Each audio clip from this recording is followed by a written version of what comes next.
Hello, and welcome to the RC Industry Podcast, episode 70. For those of you new to the show, my name's Simon Caine, and this is the podcast where I interview the most influential people from the worlds of stand-up, comedy, radio, and today, the live circuit. Angel Comedy is one of the most sought-after and highly respected comedy nights in London. Having only started 6 years ago, it was built up from nothing, having gone from a small room above a pub in Islington to recently where they had a crowdfunding campaign supported by the community of performers and loyal audience that they've accumulated over the better part of a decade to buy their own pub and convert it into a purpose-built comedy venue. I got on half of the original founders, Ferns and Sarah Pearce, to talk about how they've built a community around their club, and most interestingly, how they did it through the pay what you want model of letting people come in for free and give what they can on the way out. I should say now they also offer ticketed shows as well as the free shows, but the whole thing has fascinated me and I hope it does you as well. Very quickly, in the full interest of disclosure, if you've listened to the happy 2-year anniversary pod that I put out a few weeks ago, you'll know that I said I was starting an LGBT kink-themed comedy night and podcast. The podcast has had to be delayed slightly. I'm happy to announce that gig will be taking place at the Bill Murray, which is the name of the pub that Angel Comedy owns through the crowdsourcing campaign in Islington in London. Full details and links are in the show notes, and if you'd like to get yourself a ticket for the January date, which is Sunday the 22nd, I would really like to pack it out that night and show the venue that there is an audience for that concept. They're being amazingly supportive and just so helpful and just exactly what you'd expect from a community-led project like this. So if you can make it, please do come. If you can't make it, please share the link with a friend who can or who might be interested, or just invite them to the event on Facebook. Every little bit of that helps, and I can't thank you enough if you do any of it. If you're new here, please hit the subscribe button. If you're old here, please consider giving us a review in iTunes. But for now, this is Ferns and Sarah Pearce. Well, you began it. One. How did Angel Comedy begin? Angel Comedy started off as an open mic night on a Thursday and a regular night, a professional night on a Saturday. I had been doing stand-up for not a couple of years, maybe a year, maybe 6 months solidly. I'd done bits and bobs before that. I also did more stand-up when I was much younger, and then I did sketch comedy. So I had done some Mirth Control gigs. Roddy Fraser ran a gig at the Bathhouse. His gig was always great, but you had to fly for about 2 hours for it. They sometimes could pay you for, which was nice of him.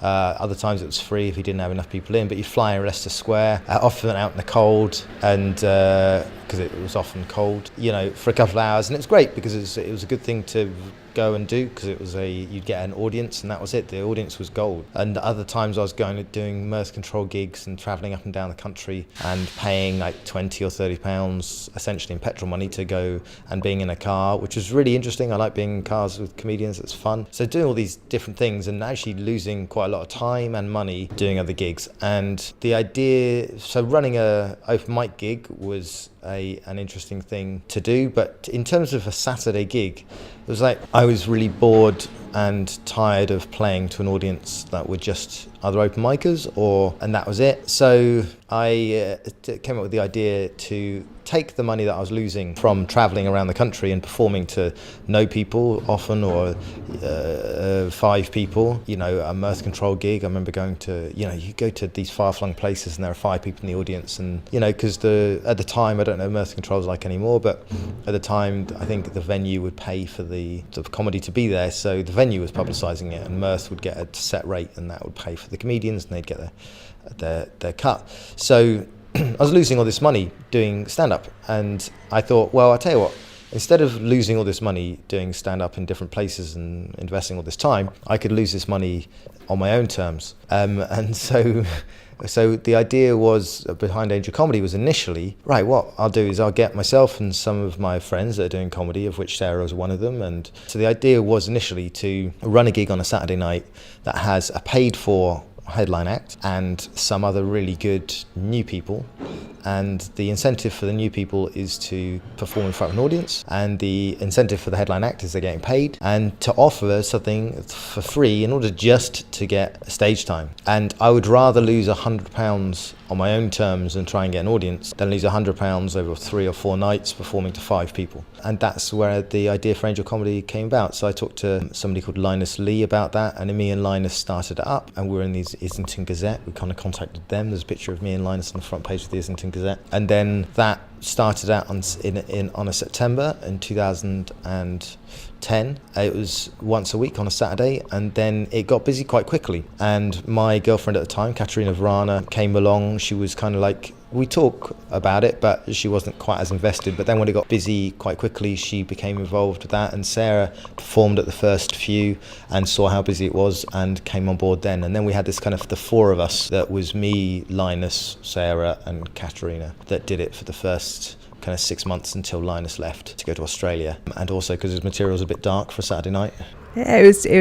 I was performing at the time, and it was a chance to do really regular shows in front of actual audience members, not too far from home. And it was great. And to be able to offer other comedians that as well. And then it just started getting busier and busier and busier, and kind of took a life on its own. And we expanded. So we went from the open mic nights on Thursday and the more kind of professional, we call them professional, because we had the headliners come in, didn't we? So they were a professionally run night. Yeah. And then after about a year and a half, the pub asked if I wanted to do a Sunday night, and then I think that was just me at the time, and I tried to run a night with Dec Monroe a bit. That didn't really work. There was a cinema night that we tried to run. Stuart Silver and Kim Noble came down. There were a couple of other people that came down. Never really worked, that. And then that became, after about 6 months of trial and error, then that became a new act night as well, because that format seemed to work, and then that worked as well. And then it was 3 nights a week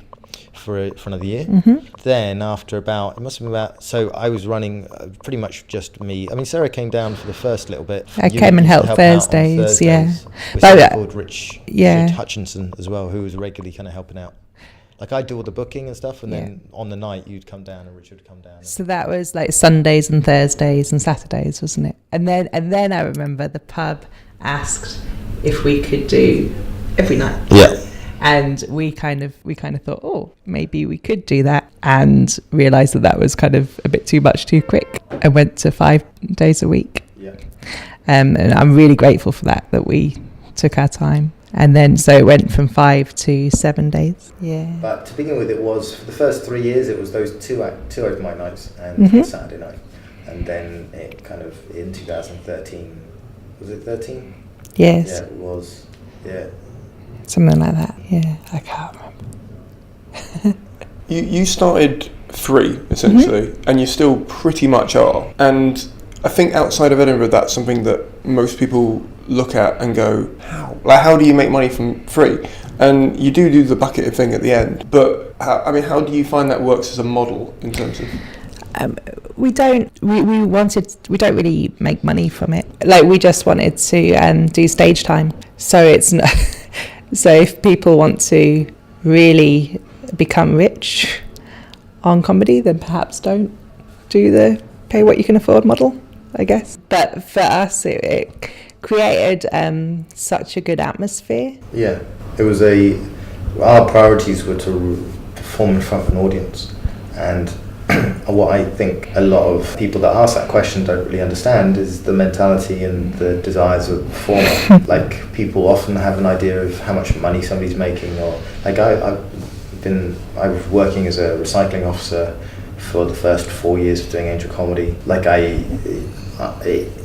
It's just important to perform. If you don't get a chance to perform, you don't get a chance to become a stand-up, and there are fewer and fewer opportunities for people to perform in London or in England, and it's tied up by a lot of people that have agents or have TV credits or have been around for a long time. So how do you even perform? So it's a bit of a misnomer, I think, the question about sort of like making why a free comedy night? How does it work? How the financials of it? No. How do you become a stand-up? How do you become a stand-up comedian? That's the question nobody is asking. And a lot of the questions that people ask a lot of people that ask questions are promoters. They're interested in money. How is this surviving? How is this business surviving? It's not a business. It's some comedians that want to be comedians. So, it's almost getting the cart before the horse, but it's, just, you have to perform. Like, I don't know, I was desperate to perform, and there was nowhere to perform. So, what do you do? Yeah, I'm not a performer anymore, so but I wouldn't, during that period I wouldn't have called myself a promoter. I'd started studying. I became a student to study psychotherapy, I think, because being surrounded by all these comedians, it felt like that was the right job. Market. Good market, yeah. So, that's how I'm going to make all my money, just by going to, therapizing everybody. Good luck with that. But, there was a time when I stopped performing and I was still helping out at Angel Comedy regularly. And for me, again, it's not motivated by money. It's motivated by, these were my friends, and it was such a fun night to be part of, in terms of the comedians and the audience who was starting to come. And I had a certain amount of pride that this night had been curated and developed so well. It was just a lot of fun. Yeah, so much fun. And I guess in the last year, things have changed a little. It's become a lot less fun. Yeah, it's become more torment. That's what psychotherapy does. Yeah, well, it's... But what are the problems underlying? I was going to say, it's become... But what were you going to say? More, it has become more of a... because we got a new venue. We got our own venue. And so inevitably that meant that it became more of a formal business where we have to do stuff. Do a lot of stuff. A lot of stuff. Yeah. A lot of businessy stuff. Why the move to a venue though? Because if it's doing really well, you've got 7 nights a week, it's packing out, you're turning people away. Most promoters would be like, this is great. I might open up a new room in another pub. Mm-hmm. What you've done is you've leased a pub, which is kind of a step further than I think most promoters would go. So if you weren't looking at it as a business, it seems like quite a business move to go. Well, I think for me, what happened with me is, with the success of it, once it had gone 7 nights a week, and once we saw that actually there was more capacity for it to grow, I started to think, actually this could be something that I do. And so now I perhaps would class myself more as a kind of venue owner, not a promoter. I don't know. It's more an official role, isn't it? I'm a director. You're everything. Yeah. There's as well as therapizer. I think it does something to you running a gig that 50 to 60,000 people coming through the doors every single year, and does something. It seems a bit severe. But you realise, there's a lot of money being made on the bar. Yeah. And none of that is going to you. So, and what could you do with that money? Okay, you could survive off that money. Yeah. But what could you actually do with it if that was harnessed for good? Like, a big part of the great thing about Angel is the sense of community and everybody else there. And, the fact that it does paid 10s on a Friday and Saturday. Where else does a paid 10 on a Friday and Saturday? Nowhere else, because nobody cares about developing new talent. It's like we get criticism from a lot of people for kind of being free or undermining or devaluing their product. It's just like, well, who else is catering to new comedians? Who else is evolving new comedians? Who else is putting people up from a 5 to a 10? Who else is putting people in front of a big audience? Like, that's like a Saturday or Friday night audience. Nobody else is. Agents and other promoters come to our venue to see the new people, and nobody else is doing that, and it's heartbreaking. It's, which is the state of the industry today and why Angel Comedy is successful. But that sense of community is beautiful. It's really nice. There are some amazingly creative, brilliant, sweet, lovely people out there, and there's not really a sense of community in London. And so the idea of having a venue means that, we could help facilitate that. There are some people doing great stuff, like the Free Association are great. Like, they're really doing it around improv and around writing. There's,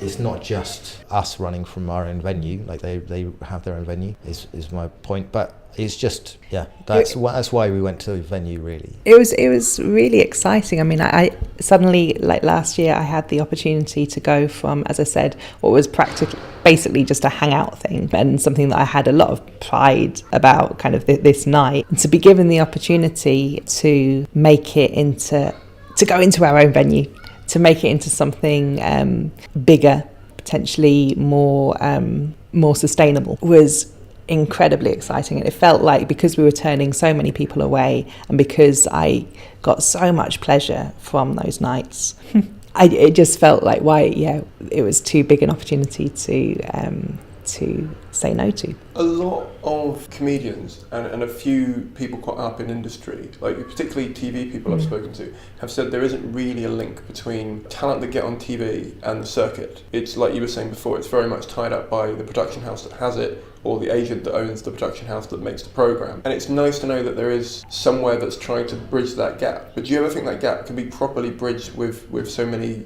suppose, financial stakes in place? Because there's obviously a reason why they've signed those people and they've made that show and they've pushed them out in that way. As much as the work you do is amazing, do you ever think it's not going to fully bridge because there's so many agendas at play there? For me, I feel we've got to just carry on doing what we do. And we're creating something. We're creating a chance for different audiences to see different comedians. And that's what I want to do. That's what I want Angel to do. If that can help and go further, I'm being a bit inarticulate. That makes sense. I suppose, in some ways the club is an answer to that Gandhi line, be the change you want to see in the world. So, and that change was personal. Like I want there to be a nice audience to play to if I'm not going to the Glee Club every month or the store or anything like that. And not because of a lack of ability, because I think I'd rock those rooms and, have rocked those rooms, but just through a lack of there being space.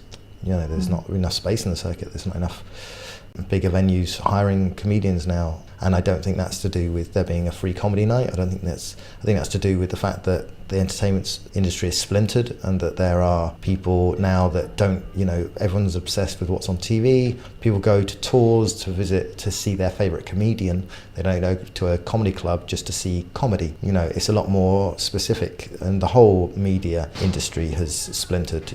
People very rarely talk about what was on TV last night. They talk about the series that they're watching, and they watch that at their own time and they consume it in their own way, and that's what's different. So the reason why I suppose that bridge between people making money and investing in new talent that comes by is that that's going to happen. People do have money, and like Netflix or Amazon or or Avalon or Off the Curb that have money and have talent are going to be able to leverage that. Avalon are always going to be able to go to the Pleasance and say, well, listen, if we give you this big act, you've got to put 3 of our not so big acts on, our new acts in your venue, in the Pleasance Courtyard, which is, one probably the key venue in Edinburgh still in terms of prestige. There's always going to be, that's one of the most obvious signs of leverage, but there are so many small signs of leverage, and it's why there's a lot of rubbish on TV, and it's why there's so much bad stuff that made, because there's a lot of leverage, there's a lot of vested interest involved, and that's the world that we live in. But in terms of not being able to change that, we can't change that, but we can be the change we want to see in the world by just giving simply audiences the chance to see new comedians and comedians the chance to perform in front of big audiences. And on a basic level, that's giving people the chance to kind of develop, giving me the chance to develop as a comedian, and I think that's live idea is probably as revolutionary as you get. I don't want to run a production company. I don't want to, I barely want to be a promoter. But if that answers that question, I don't know. Yeah, it did, yeah. There's 2 questions on the back of that. I'm gonna go down the route of 3 for one more question, and then I'm going to ask you about the promotion stuff. A lot of clubs talk about the circuit being in crisis, especially in London, and ticket sales being down and all that kind of stuff. And a lot of them put it down to the free open mic gigs ruining that for them, or having a massive impact on them. I know you guys have open mic nights. I wouldn't necessarily class you as an open mic club as such, but you're obviously a part of that movement that people claim is having an impact on ticket sales in terms of traditional clubs. What would be your response to someone who had that mindset of what you do? I don't really see how it has had an impact, because I see some incredibly well run ticketed gigs like the Boat Show Comedy Club that don't seem to be struggling at all. So I don't really see that impact. I see some bad comedy nights that have been running for a long time struggling a lot more for audiences, because people are a lot more kind of discerning about the comedy that they're going to see, and they know what's good and what's not, because television over the last 10 years has shown them what's good comedy and what's not, so they won't go and put up with a bad MC that's just going to insult the audience, and they're not going to put up with a badly run comedy gig. I see that change over the last 10 years. I don't see the change that free comedy is. I think there's so many free comedy gigs that that aren't well run and that don't survive. It's about quality rather than free, I think. I think that, again, it's a misnomer. If people are blaming free comedy clubs, it's for a difference in their own product. I don't go to something because if somebody has money, they don't go to something because it's free or paid. They go to something because it's been recommended. Like, £5 or £10, if you've got £5 to £10, is not a big reason not to go to a comedy club if it's been recommended to you, or if you trust that it's going to be a good night out. So the reason why we're successful is because we're good, because we give a shit, because we put a lot of time into thinking about making it good, more time than I'd like. And so I think the other thing, and this is the biggest issue that I have with anyone saying about free comedy clubs or any industry, is like human beings, I'm really sorry, but our most valuable asset is our time. Time is way more important than money. And if somebody is giving you 2 to 3 hours of their time, like, give them a good show, whether it's free or not. And so the whole idea of people paying or not, it's like, have some respect for humanity, have some respect for people. People are coming out and giving you their night, so don't run a shit night. It's kind of insulting and a little bewildering to think that people have thought, people believe that we've gone from 2 nights to 3 nights to 5 nights to 7 nights to now having our own venue just because it's free. Like that doesn't make any sense. Yeah, my sex life would be a lot better on if that was. I have not once charged, and for sex or for the gig, sorry, just to clarify. Either. I have a policy and I keep to it. Okay. Well, no, I mean, when I do new work, when I do a new show, I love doing it on the Free Fringe in Edinburgh and wherever I can do it for free, because it means I've got to make it good, because it's not like I've got the money up front. They've not bought a ticket. I mean, when I did my tour, I had to do ticketed at certain venues, but when I can do it for free, I like doing it for free because it means I've got to be on my game, because otherwise they might leave and not pay for it, and that means I've wasted a year of developing a show, 18 months of getting it sorted and planning out venues, and then my time of getting there. Basically, I've wasted a lot of my life, like you said, with wasting your time. So it's not just respect for them, it's respect for yourself, I think, in terms of just giving them something good. I mean, and again, come back to that quality question. I suppose economy-wise, it might have helped that there was because you started, when did you start? 2009, 2010? Because there's been a banking issue and there's been a recession and stuff in that time, and I suppose that's helped in terms of people have kept their prices for them to try a free night. I think that's overthinking it. I think a good night runs by reputation. It doesn't run because it's free. I mean, maybe that's true, and I'm sure there are many, many reasons why different clubs succeed and fail, and there'll be many people listening to this that disagree with my opinion about, people's time being more valuable than money, and I think that's just respect for human beings, but other people have different ways of perceiving the world, but I think that you can overthink these things, and ultimately we care about the comedy, and we care about putting on a good night, and we care about bringing new acts in because that's who we are, and it's an intelligent self-interest. We're interested in creating a circuit that I'm interested in creating a circuit that I can thrive and perform in, and running a free comedy night means I get to experiment, I get to do interesting stuff, I get to kind of perform in front of an audience regularly, and if I had to rely on other people's booking me, I mean, I would get booked, but I wouldn't get booked as regularly, and I don't know, I just want to perform. I know it sounds very kind of Kids from Fame, but it's like, I don't want to live forever, but next year will be nice, but other than that, but yeah. So. Well, I was going to talk about the fact that you were saying you don't really want to be seen as a promoter, and your label change. So I'm pointing at you, and audio doesn't pick it up. Barry saying that he doesn't necessarily want to be called a promoter or labelled that way, and Sarah saying that your label has changed, that you are now full-time as a promoter, in fact a director of a comedy night. And I suppose I go with the Fight Club adage that you're not your job, you're not defined by one action, you're not defined by a simple thing. But I know in terms of especially the entertainment industry, you can get very tarred with a brush very quickly, especially with like acting or something. You get typecast and you're stuck with it. How has being a promoter, as it's evolved, changed you as a person and impacted you as either being a comedian or not being a comedian? Good question. How has being a promoter impacted my life? I like that. Okay.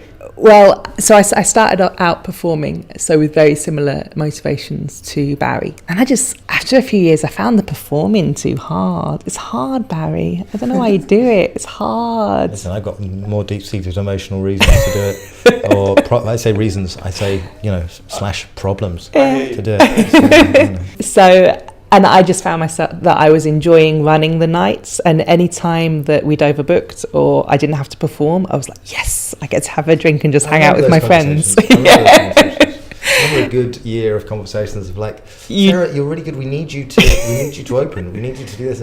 But that person can open. No, they can't. We need you to open. It's like, but do I have to? Yes, you bloody have After to. about a year of that, of kind of Barry spending most of the nights trying to convince me to perform, perhaps I decided that comedy wasn't for me, performing comedy. So I just started. I guess I was a casual promoter, just in terms of running those nights and caring about them and loving them and hanging out with people I loved and having a really good night. Now that we've got the venue, I'd say that it's more a job that I still love, but we're still figuring things out. I don't know whether I call myself a promoter, because like this place is a lot more than that. It's about 10 years ago. 15 years ago. How old am I? I don't know.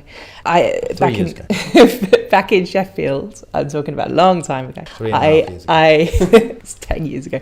I ran a circus arts charity and a theatre company charity kind of thing. And so I was always really into kind of community arts. So now with this venue, this is what I see this becoming in the stand-up world. So I'm still not a promoter, I'd say. I don't think I'd class myself as that. Certainly when we launch, some of my job is going to be trying to get information about the nights and stuff out there, but kind of looking at this as a whole and kind of what it could do, and developing different relationships with different organisations and building a comedy community in this venue hub. Like, I don't know whether that does have a kind of job title, because I don't think it's been done before. Yeah. Not in the UK, at least. Yeah. So we'll see how that goes in terms of how it impacts me. I'm still very happy that I'm continuing the psychotherapy training, because I am. It means that I have 1 million therapists to support me in this. Not 1 million, like 10.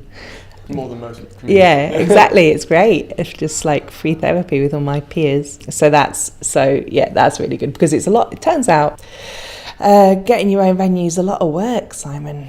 I don't know. I wouldn't know, but yeah. It looks it. Who knew that? Everyone knew that. Everyone knew that. It was apparently, except for you two. Yep. Barry has nothing to add to that. He's just rocking gently in the corner. Yeah. You took me to a bad place. What was the question again? The question was, how has being a promoter affected you as a person / performer / anything else that it might have affected? I'm an accidental promoter. I don't really promote. I just to be honest, a lot of the reason why Angel Comedy works is because it's a good night, and I try and make it as good as possible, and people come back and people enjoy it, and that's the best type of promotion you get. The best type of promotion you get is word of mouth. It's one of the things I find most tedious of people calling me. Like in my last Chortle review, the review spent 3 paragraphs saying what a great promoter I was, and it's by way of kind of diminishing the show, of kind of saying there are loads of people here. It's not because of the show; it's because he's a good promoter.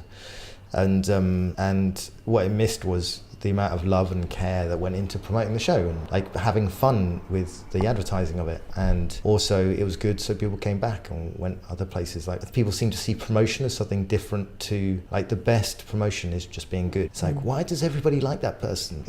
Because they're nice. Not because they're really good at Facebook updates. You know, you might follow them, but you kind of don't necessarily want to hang out and have a drink. And that's not saying that I'm the most amazing performer or person in the world, but I've always just concentrated on trying to be as funny as possible and trying to give the audience, respect the audience as much as possible, and make the night as good as possible. And that has resulted in the club being good. And because I care, and I don't want to let people down, and hopefully I'm not quite as mental enough to well, it means I can maybe, I don't know, I went off piste in that last, I don't know where I was going about mental. I looked Sarah in the eye and she just went, no, what? You're mental. Yeah. We've discussed this. Remember, you're the mental one. I'm the one that's trying to find a way of dealing with it. You're the Kramer. So yeah, I don't really see myself as a promoter, and I know a lot of other people do. I think the main way that's changed my life is that a lot of new acts don't tell me the truth. That's not true.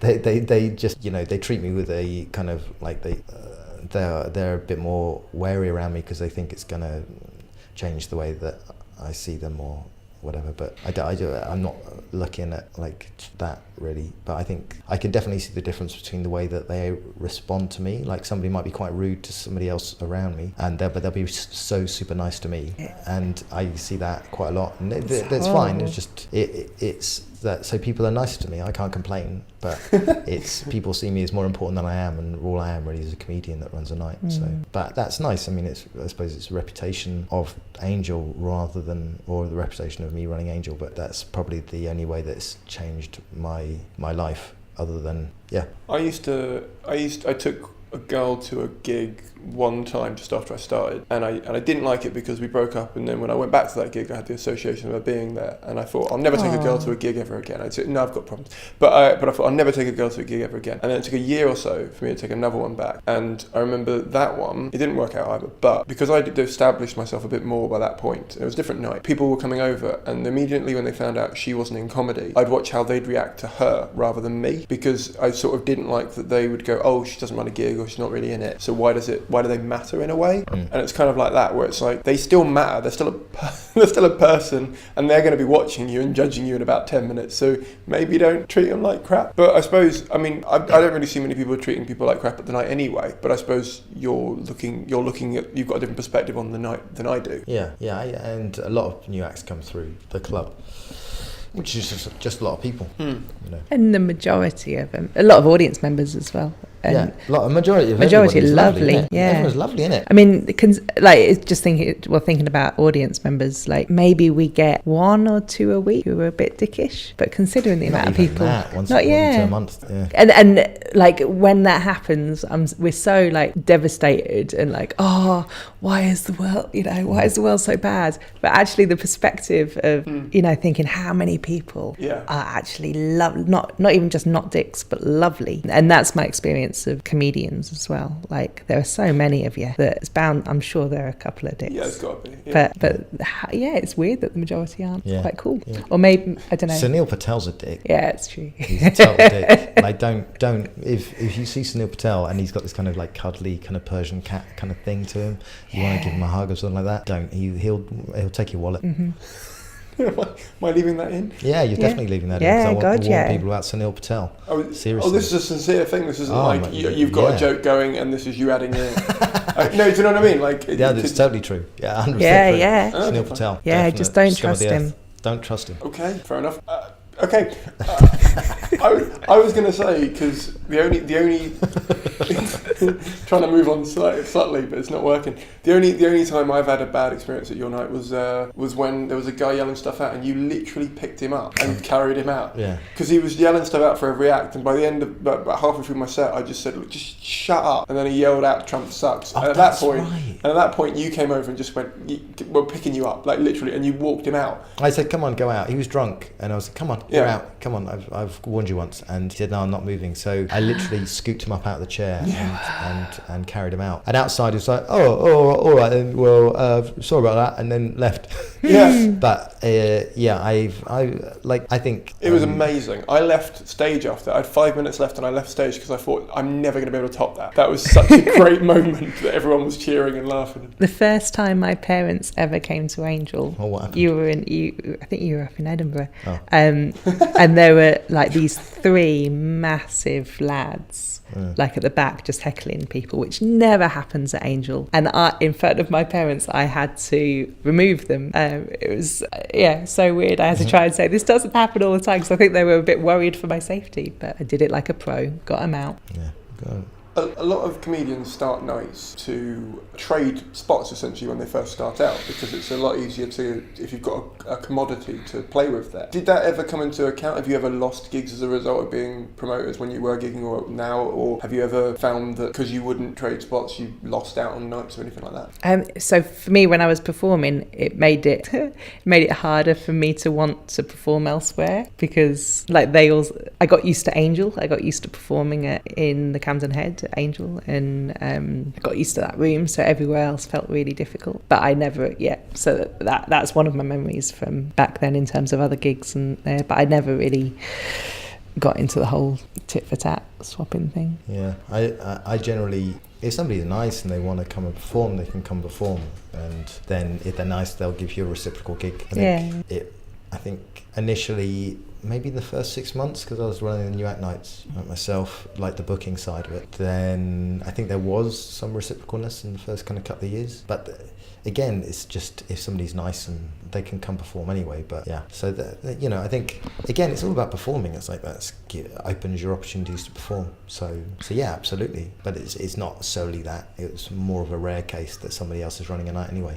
That's nice, but it's always good to play other places. I have questions I normally ask promoters, but they don't feel as applicable based on what you've just said. So the things like, were there be any reasons why you would blacklist a comedian or why you would not book them? And it feels like it's just going to be just because they're not nice or because they're doing offensive material that would ruin the room or sorry, what you I'm just thinking of the people that have done offensive material. all that, and Sunil Patel, obviously. Yeah. If there's Sunil Patel, or doing a Sunil Patel tribute act. That's another reason we'd blacklist. I'll change what I do next week. But it's Nick Ellery's a dick too. Could this just be that's what the podcast is? Just kind of like being... It will go viral if you mention about 4 more names. I'm just saying. I like the way your face just went, oh, can I drop in? Oh, there's plenty of people. But it's I mean, do people know they're not allowed back then? Like, would you email someone and say, or would you just never reply? What would be your protocol for that? Usually people that don't gig or you don't want your gig are not very nice people. So you don't really have to say anything because they ask, you can just kind of say, you're not really quite right. So yeah, I mean, the Angel Comedy Club has a certain demographic of people that come and watch it. If you're going to come on stage, there was a comedian that came on once and he's a good comedian and played lots of clubs and had a successful podcast, but he threatened a woman on the front row that he was gonna... I thought you were talking about me for a second. You said that, I was like, I've never threatened a woman ever, let alone on the front row. Threatened to cut her face off. Oh my God. And fuck her eye socket, I think is the thing. And he's a good performer and there's an audience for what he does, but that woman left crying and she didn't get that it was a joke, and she was on the front row and her and her friend were upset by it, and it wasn't really done in jest. It was done quite, the funniness was how angry he was saying it. And so I think, and I don't believe in saying that anything isn't necessarily funny. I think there are every subject you can make funny. It's like, people say, oh, you can never make a rape joke. Bridget Christie has some amazing rape jokes. There's like, some women, like one of her brilliant ones, some women have rape fantasies. Well, I have a rape fantasy, which is proper judicial system that deals with rapists fairly. Like, that's my rape fantasy. That's a rape joke, and that's brilliant. But it's so, like, every subject can be spoken about, but it's just you don't be horrible to people and respect people, and both in the audience and that aren't there. And over the past few years, again, considering the amount of comedians who have come through our doors, I can think of maybe 2 or 3. No, you've not been at enough open mic nights. There are more. You can think of people on a Saturday night. No, seriously. Yeah. But a surprisingly few number of people that we've kind of people that you're the kind of the eye socket guy. The eye socket guy. That's his hashtag. That we would think we're never going to book back. Like generally, we have a really open policy, and the only reason that people don't get as many gigs as perhaps they'd like is because we try and get everyone in. We try and literally get everybody in. We don't blacklist people. Yeah. There is no such thing as a blacklist. That's because what people change. Yeah. It's like, just because somebody does the cutting your face off eye socket thing, who's a lovely guy off stage, it's baffling why he's like that on stage. Yeah. But that's everyone's got their own style. But even that guy, if he emails a year and a half later and we have a conversation about, listen, you can't go quite as dark because you really hurt somebody last time, and he goes, oh, I get that, then there's no such thing as a blacklist. Exactly. We'd give them another chance. It's all about being open. There is this. I think people imagine that we do only have this very severe booking policy, and it's not the case. No, it's just we try and give as much to stage time to as many people as possible, which means that we can't get people in as regularly as we like. Because there's a lot of you. There's a lot of amazing people. That's the thing that's mental. There are so many fucking awesome acts out there, and so few of them are represented because they don't fit into a certain demographic. It's heartbreaking because so many of them will give up. Like the amount of people that are giving up that are brilliant. Like me. Like you. That are getting regular spots. Like, so, I don't want to name them because if I name them, then, but if you name 3, you name 20. And, yeah, precisely. But there are literally like boundary changing, fascinating, brilliant acts, and you know exactly who I'm talking about.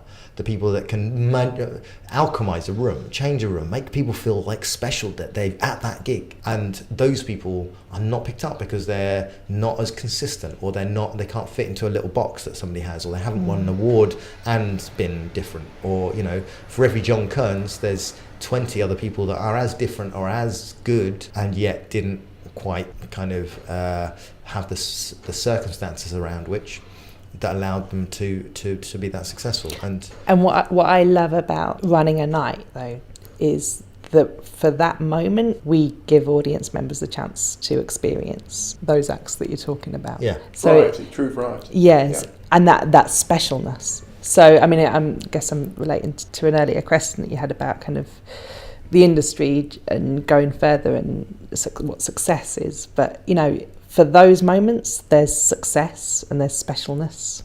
I find it hard to ask you guys questions because you are like we talked. You are Sunil Patel in person. I'm gonna have to edit that out. Don't edit that out. The world has to know. I don't know why he's never been a dick to me. So no. You're lucky, Simon. Oh, God, it's only a matter of time. Well, I've only met him twice, 3 times. Yeah, you would have been a dick behind your back. All right, fair enough. Well, I don't know. There's a problem. The problem I've got is unless someone is a dick directly at me, right? I just assume they're probably quite nice. Yeah. Do you know what I mean? Terrible. And I'm aware. Naive. I'm aware that all I'm asking for there is for people to DM me on Twitter and Facebook and go, "You're a fucking arsehole. I can't believe you didn't ask my question," or whatever. But whatever. Yeah, go on. No, that's not. Yeah, you were going to say something. No, I was just. What was your question? Oh, my thing was that most of the time when I interview promoters, the questions are very much because they're a cog in a machine of the industry, if that makes sense. So if an act's owned by Avalon, let's go with that for now, wanted to get themselves on the Amuse Moose, they would obviously have that connection and they would go, well, we're going to get this act on who's massive, you need to book, like you said, 3 other acts on in the preceding weekends because otherwise we won't let you have whoever it may be, Darragh O'Brien, whoever it was, right? Whereas you guys you're part of that system, but you're not in that system. It doesn't feel like I don't know what I'm trying to say here, but I feel like you know what I'm trying to say, but I'm not saying it very well. There's a great social philosopher, partially great, called Hakim Bey, who talks a lot about mediation and how so much of the alienation in our society is created by how many media or how many kind of different connections our connection with a human being has to go through. So like an experience of watching TV is a really mediated experience, so that while you can watch TV and empathise, or a movie, or empathise with somebody, there are so many layers that it goes through. It goes through the projector, it goes through the director's eye, the editor's eye. There are so many different ways and filters which it goes through. And the live experience of having somebody on stage with a microphone is one of the least mediated experiences you can have. It is mediated through the PA, so you can reach more people. But a live experience in a small room, the fewer people in that room to a certain degree, the less mediated that experience. And talking to somebody person in person is the least mediated of all. It's still mediated by language, it's still mediated by how much I can express by flapping my meat at you. Those kind of things. And the reason why I'm bringing that up is because what I find value in, and what Angel Comedy is it's about creating an unmediated or as little mediated experience as possible for both the audience and the performer in a room, in a live moment where they can share a moment in a room with a performer that is real. And that for me is where stand-up is. It's where stand-up loses a lot of its value after you get to rooms of more than 1,000 people. It's why it's special with rooms of say 60 to 1,000 people in different ways. Different rooms have different kind of strengths, whatever. But it's one of the most valuable and important things in our society, that you actually have contact and connection with not only other performers but also other audience members. And it's something that grows community, and it's also something, really importantly, that you cannot make a huge amount of money on. Its value is inherent in its actual operation, and so you can't capitalize on it and make too much money unless you're charging £60 a ticket. And I suppose the experience that we've had running, because we run a comedy club for ourselves as stand-up comedians, is we have tripped upon and found, luckily, this kind of format or formula for creating something special that means something to both the performer and the audience in the room. And I think that's outside of most people's concept of what reality is, because most people's concept of reality is to do with making money and how do you fit into that cog and how do you fit into that machine. And we're not in the machine. We are in the human world of relating from one human to another and creating possibilities for that to happen. That's deep, man. Yeah. Can I ask for context just before I reply to what you just said? You both have you're a student, Sarah, at the moment, and you have a day. No, but you have a job. Is my point to that. I now live off comedy, so I now do corporates, and I also perform at various other big clubs that pay me big money, man, cash pussy money, big fat comedy dollar.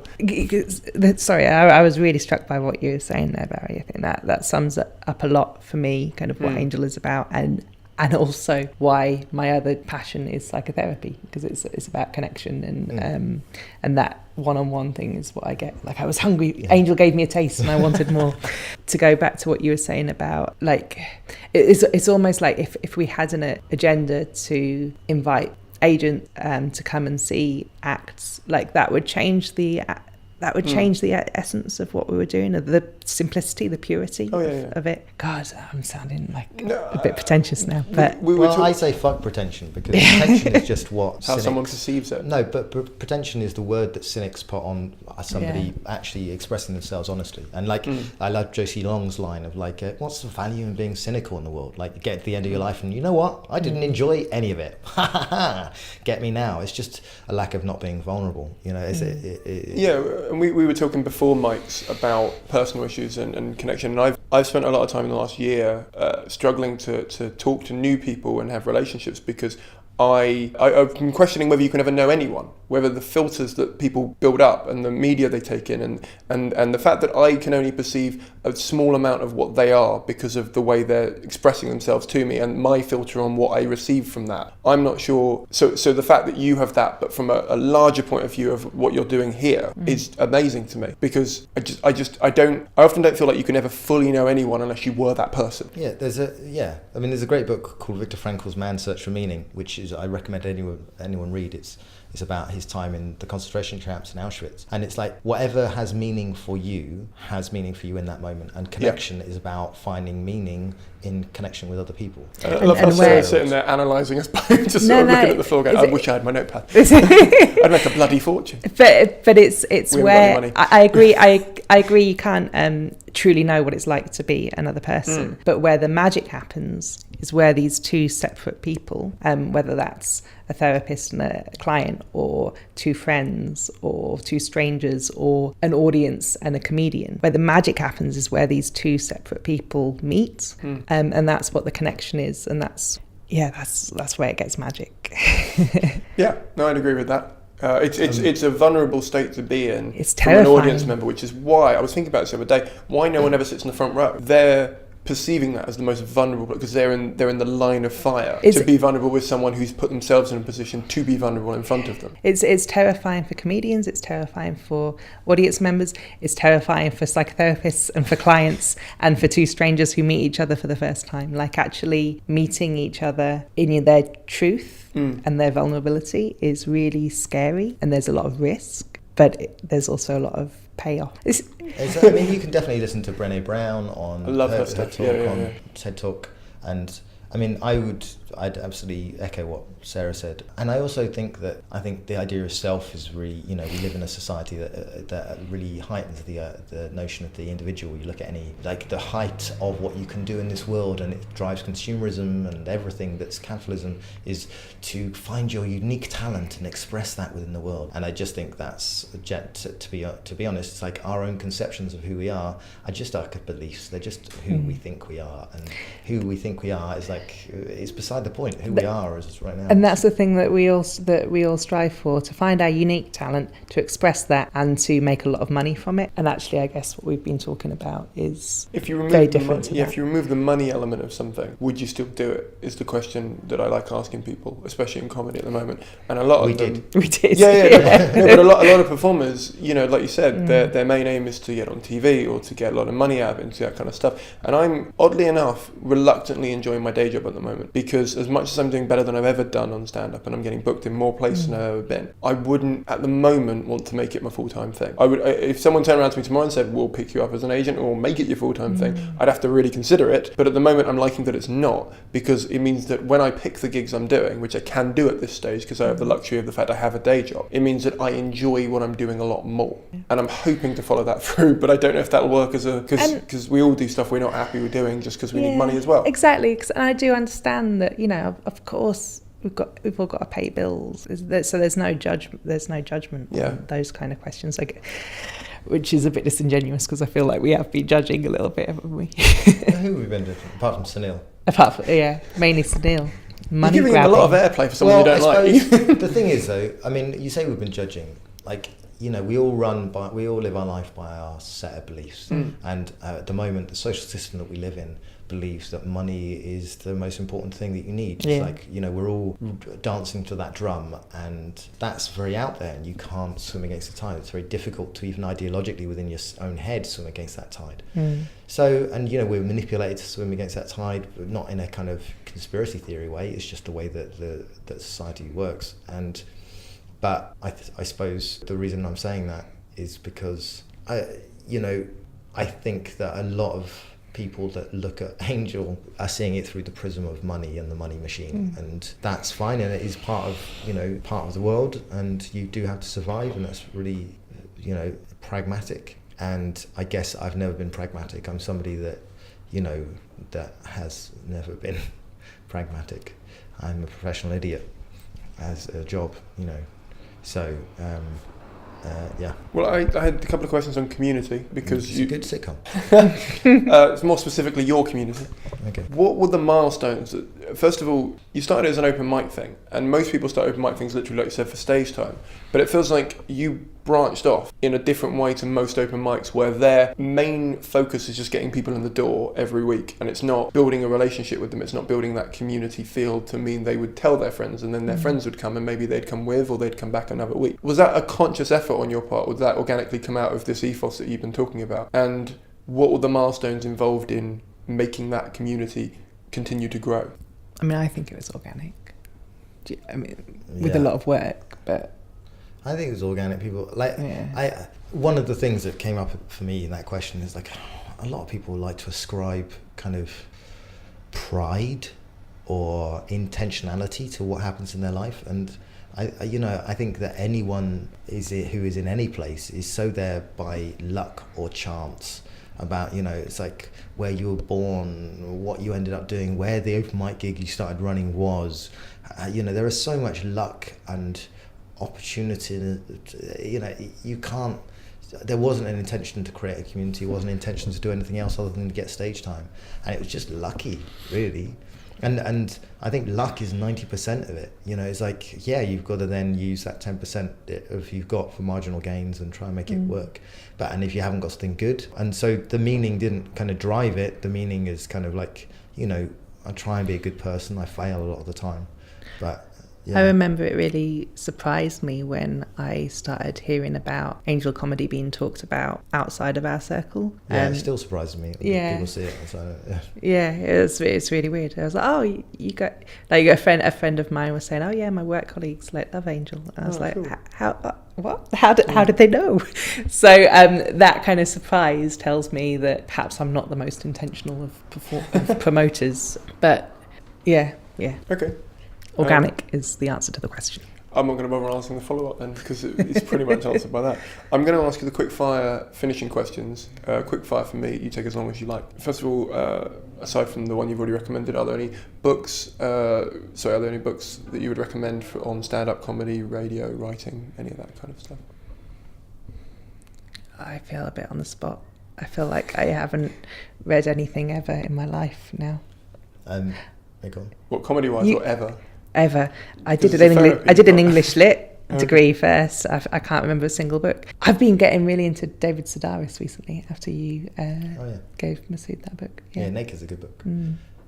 I think that if you've got the drive to be funny, you will be funny, and just read as much as broad a broader cross section of things, and be interested in as many things as possible. Like that's as best you can do, and then have it filtered through your own sense of humour and apply yourself. Just sit down and do it, and don't doubt yourself. For Christ's sake, like everyone can fucking do it. Like if I can do it, anyone can fucking do it. I'm an idiot.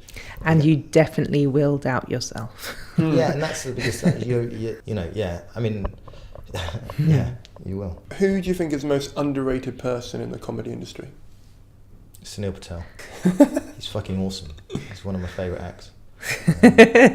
Change the tune like an iPod shuffle there. I'm the Schrodinger's cat. He's the Schrodinger's cat comedian. You never know how you're going to feel about him until you get him out of the box.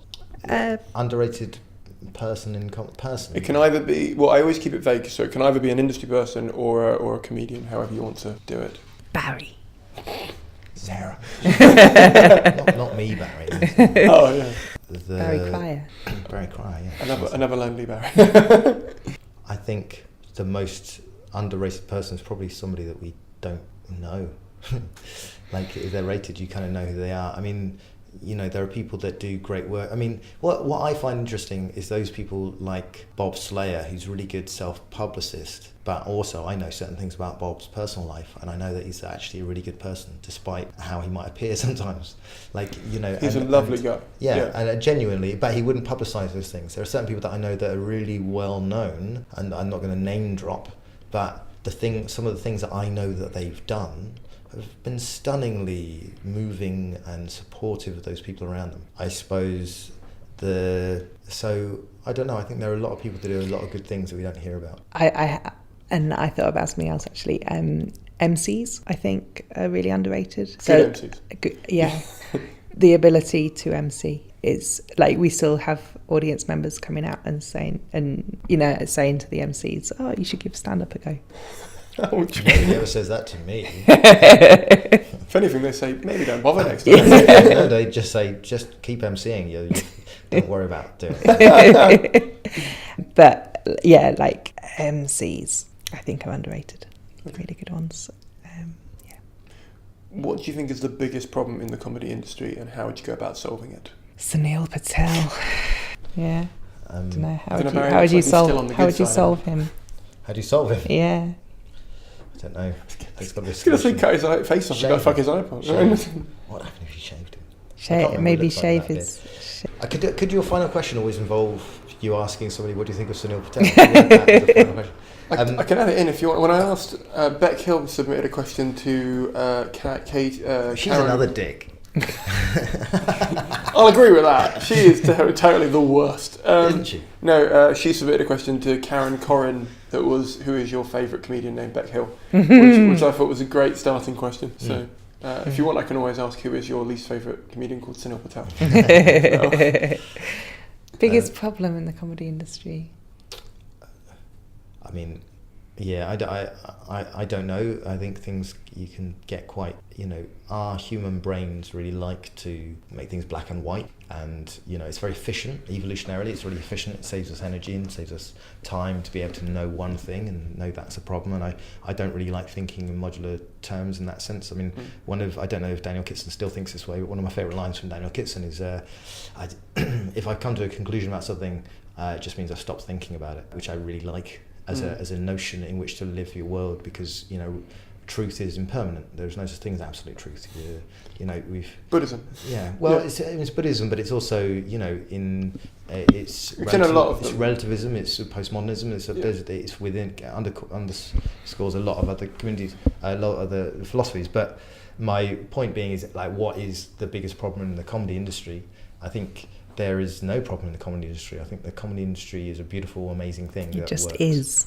And it just is, and that I think there might be a lot of problems for certain people in the comedy industry if they're trying to earn a shit ton of money, or if they're not famous enough, or if they're not getting booked up because they're too old or too, I don't know, too generic, or however they see other people and how relative they see themselves to the rest of the. So a problem is only a problem from the point of view of the person that's kind of looking at it. Like, a problem for one person is a solution for somebody else. Like you say, Avalon are a massive problem for people in the comedy industry. It's not for I've never said Avalon, that, by the but but you might say Avalon Yeah. because they're such a big agency. But Matt Ford would tell you that Avalon are a big problem in the comedy industry because he's just got a series. So, like, a problem is only a problem for where you are standing. And to be honest, where I'm standing is I'm much more interested in looking at, if I can, at what are the good things, because I find that if I think of the good things, then that engenders more good things, rather than if I think of the problems, I see 1,000 problems. So I'm going all kind of like I don't know, Deepak Chopra on you. Sorry. Short answer: Sunil Patel. Okay. That's what Sunil would say, but he'd do it in his voice, like a real wanky voice. Such a dick. He doesn't talk like that normally. If you heard him off stage, just sounds like a squeaky man from Helium Fashion. Horrible. I'm just joining in now, and I like him, but I literally don't know what side you guys are on. I like confusing Simon. Yeah. It's not fun for me. By the way, the only reason I said Buddhism is because we've talked about that off mic before, in terms of when you went to Hawaii and were at a retreat and meditation based stuff. Yeah, that wasn't a Buddhism, that was a Hindu. Oh, my bad. So, but no. I know it's present in a lot of different philosophies and a but lot I of don't. different religions. But I know impermanence from Buddhism. That's why. Yeah, I don't ascribe to any particular religion. I think that a belief structure is really interesting in how people act on their beliefs. But I also think that belief is malleable, and it's really interesting if you can kind of go, I believe in this today and I believe in that tomorrow. I love how philosophical and like spiritual this podcast has got. It doesn't It's normally. great. This is what it usually is. I love Just it. me and him chatting, that's what happens. Well, no, like, I would not say I am any religion. I'd say there's no God, that's as far as I'd go, but I wouldn't say I have. Say there's no God. Yeah, I don't believe. What do you think God. it was God, though? Then you're defining what you think it was. Oh God. yeah, that's the problem. I don't believe in the whole there is a higher power in any kind of. Are you not a higher power? Oh, I'm not going to say that. All right. No, I just, in the traditional sense of what a How God many is. downloads does this have? You told me you're a higher power. Simon. I told you it Are you a does. lower power? What kind of power are you? This episode is not going to do very well, I'll tell you that much. No, I, in the traditional sense of what a God is defined as, in other words, an omnipotent being who created everything and knows everything and is everywhere. I don't believe in that. I do believe in matter and energy, and the way that that's perceived is not necessarily the way that I would completely ascribe to, but I don't have a religion. So I love this. It's turned into us interviewing Simon about his beliefs. I want that to continue. Yeah. But I think we've got a comedy night tomorrow. yeah, I've got a comedy night. So we'll end on this question. I had two, but I'll end on this one. Unless I'll ask it, and if you got a quick answer, then we'll do that. The question was going to be, what is the biggest misconception about who you are or what you do, and what would be your response to it? I don't know that people know who I am, really. I know who you are. You two do, but like That's I all don't. that Sunil acts like he doesn't know you. It just blanks me all It's the all time. that matters that we know. But I mean, kind of industry level. Like, so I don't know whether people think, oh, that's Sarah. That's Fuck Sarah the industry. Pearce. No one cares. Nobody knows how they're Yeah. perceived. Yeah. So I don't know. Okay, I so don't- your so I biggest don't- misconception is you don't know if you're even being perceived. Yeah. Exactly. Yeah. And then I'm okay with that. Okay, and I don't know. Read all my chortle reviews. Come to your own conclusion. You'll see how I'm perceived, because that's okay. The last question is going to be, what is the best bit of advice you've ever been given? And if you had one bit of advice for a comedian wanting to start their own comedy night now, what would it be? I remember the best bit of advice I was given when I was starting out comedy was by Paul McCaffrey. He was doing the gig of my first gig, and he said there are going to be some nights that you're going to want to give up, and there are going to be some nights that you do so well that you want to you think you're going to be in Jonathan Ross show the next day, and it's about keeping level and that was the best advice I had. But then I quit 3 years later, so maybe it was shit advice. Paul, thanks, Paul.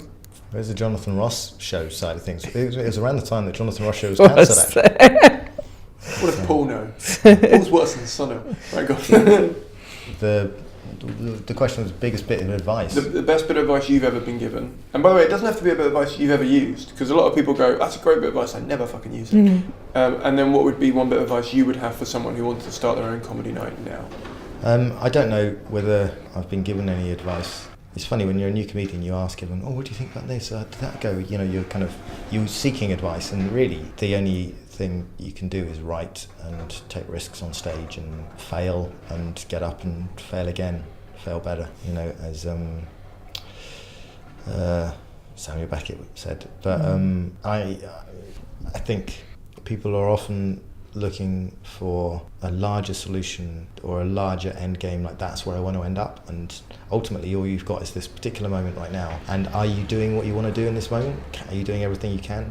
And if you are writing comedy or performing comedy, you've got that happening in your life, then you're fucking making it. You're doing exactly what you want to do. So maybe don't end game it or disrespect where you are right now, and just go, right, this is awesome where I am right now. I get to perform, I get to write, I get to express myself, and I can have in my head that I might like to get on TV, or I might like to meet these people and write with those people. But there's something very special, and we're very lucky, I think, in the West, and very lucky in the time that we're born to be able to actually write things and to be able to perform them and express ourselves creatively, and that's not been something that's been possible before. So I guess just appreciate where you are. Cool. Well, thank you very much for coming on. Thank you, Simon. That was Barry and Sarah. There's a real, and I don't want to get too Jurassic Park on you, but anyone who knows me even vaguely well will know that I can't go more than 12 hours without referencing that film. But there's a real life finds a way element to the way they talk, and I found that just inspiring and interesting, and just amazingly, although they were clearly tense and stressed about all the work that they've taken on to make that project that they've worked so hard on to become a success, there's a real optimism in their voice, and I just really enjoyed the edit of it.